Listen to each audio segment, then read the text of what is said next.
دوستوں، انسانی تاریخ لڑائیوں اور جنگوں سے بھری پڑی ہے، کچھ بڑی اور کچھ چھوٹی، لیکن اگر تیسری عالمی جنگ ہوئی تو یہ انسانیت کی اب تک کے سب سے بڑی جنگ ہو سکتی ہے۔ جدید ٹیکنالوجی، بڑے پیمانے پر دستے اور زیادہ سخت حکمت عملی سبھی شامل ہوں گے۔ ایسا کچھ کیوں ہوگا؟ کون سے ممالک اس میں شامل ہوں گے اور یہ جنگ کیسے لڑی جائے گی؟ لوگ دہائیوں سے ممکنہ عالمی جنگ 3 کے بارے میں بات کر رہے ہیں۔ یہ تقریباً 1960 کے دہائی میں روس اور امریکہ کے درمیان سرد جنگ کے دوران شروع ہوا تھا، لیکن شکر ہے کہ ہم اس سے بچنے میں کامیاب ہو گئے۔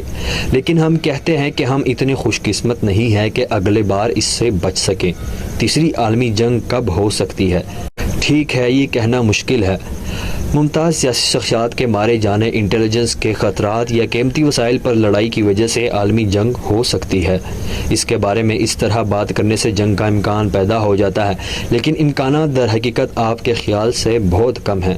1945 کے بعد سے دنیا میں بہت سے مختلف لڑائیاں دیکھی گئی، ویتنام، افغانستان اور درجنوں مختلف خانہ جنگیاں۔ ہمیں یہ بات ذہن میں رکھنی چاہیے کہ عالمی جنگ ہونے کے لیے اس میں پوری دنیا کو شامل کرنا ہوگا، اور 1945 کے بعد سے دنیا کا ڈھانچہ اور بھی بدل گیا ہے۔ فوجیں پہلے سے بھی زیادہ ہنرمند اور مضبوط ہیں۔ غالباً لاکھوں لوگ مر جائیں گے اور زمین کو بحال ہونے میں دہائیاں لگیں گی، اگر صدیوں نہیں تو، خاص طور پر کچھ ہتھیاروں اور اوزاروں کے ساتھ جو آج کے دور میں ممالک استعمال کر رہے ہیں۔ زمین پر موجود سپاہیوں کے ایگزوسکیلیٹن ہو سکتے ہیں۔ یہ سپاہی کے جسم کے گرد ایک دھاتی فریم ہے جو ان کے طاقت کو بڑھاتے ہیں۔ اگرچہ یہ شاید انہیں روبوکاپ میں تبدیل نہیں کرے گا، لیکن اس سے فوجوں کے لیے طویل فاصلے پر بھاری سامان لے جانے میں آسانی ہوگی۔ ہتھیار جو کونوں کے ارد گرد جھک سکتے ہیں ایک امکان بھی ہو سکتا ہے، اور سمندر یا آسمان میں لڑی جانے والی جنگ کو دیکھنے کے بجائے یہ حقیقت میں خلا میں لڑی جا سکتی ہے۔ فوجی ہتھیاروں سے لیس سیٹلائٹس پر لڑ سکتے ہیں جو ان کے نیچے کی چیزوں کو متاثر کر سکتے ہیں۔ اگرچہ اس میں سے بہت ساری چیزیں کسی سائنس فائی فلم کی طرح لگتی ہے، لیکن ہمیں یہ ذہن میں رکھنا چاہیے کہ یہ ہتھیار خوفناک ہیں اور امید ہے کہ کسی کو بھی ان کے استعمال کی ضرورت نہیں پڑے گی۔ لیکن ان سب کے باوجود اس طرح کی چیزیں لوگوں کو مارنے کے لیے ہوتی ہیں۔ لیکن زمین پر زیادہ فوجیں نہیں ہو سکتی ہیں۔ مستقبل کی جنگ کمپیوٹر پر لڑی جا سکتی ہے۔ میدان جنگ میں ڈرون، مصنوعی ذہانت اور روبوٹ ہی واحد چیزیں ہو سکتی ہے۔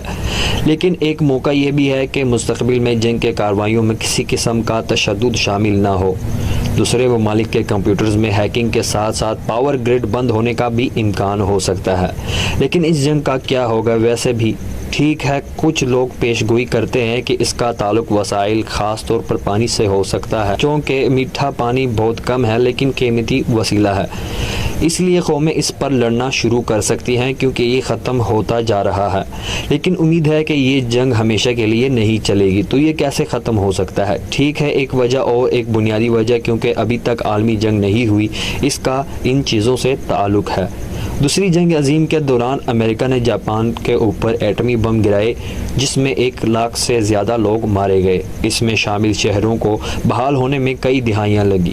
دوسری جنگ عظیم میں استعمال ہونے والے جوہری ہتھیار ہمارے آج کے جدید جوہری ہتھیاروں کے مقابلے میں ہلکے پڑ جائے، اور ویسے دنیا میں تقریباً 14,000 جوہری وار ہیڈز ہیں۔ کچھ امریکہ، روس، چین اور دیگر ممالک کے پاس ہیں۔ ایک قوم کے پاس وہ تمام وسائل، لوگ اور حکمت عملی ہو سکتی ہے جو وہ چاہتے ہیں، لیکن اگر ان پر جوہری ہتھیار گرا دیے جائیں تو یہ کھیل ختم ہو جاتا ہے، اور اگر ایک ملک ایٹمی ہتھیار گرائے تو دوسرے ملک کو ایسا کرنے سے کون روکے گا؟ اور پھر ایک اور دوسرا، اور جلد ہی دنیا تباہ ہو جائے گی۔ تو یہ جنگ کون جیتے گا؟ بالکل کوئی نہیں جیتے گا۔ ورلڈ وار 3 مکمل طور پر پوری دنیا پر بہت زیادہ اثر ڈالے گی۔ یہ کہنا ٹھیک ہوگا کہ دنیا کبھی ایک جیسے نہیں ہوگی۔ بہرحال اس طرح کی تیسری عالمی جنگ جس میں درجنوں ممالک شامل ہیں کل شروع ہونے کا ناقابل یقین حد تک امکان نہیں ہے۔ اگر 2 ممالک آپس میں لڑتے ہیں تو اس بات کا زیادہ امکان ہے کہ وہ ممالک جو براہ راست ملوث نہیں ہیں وہ اسی طرح رہیں گے اور دوسری قوموں کو اپنے لیے لڑنے دیں گے۔ لیکن جنگیں خوفناک ہوتی ہیں، اس لیے آئیں ان سے بچنے کی کوشش کریں اور پیار محبت سے رہیں۔ امید کرتا ہوں دوستو آپ کو ہماری آج کی ویڈیو پسند آئی ہوگی۔ اگر پسند آئی ہے تو ہمارے چینل کو سبسکرائب کریں تاکہ ہمیشہ ہماری ایسے ویڈیوز آپ کے پاس پہنچتی رہیں۔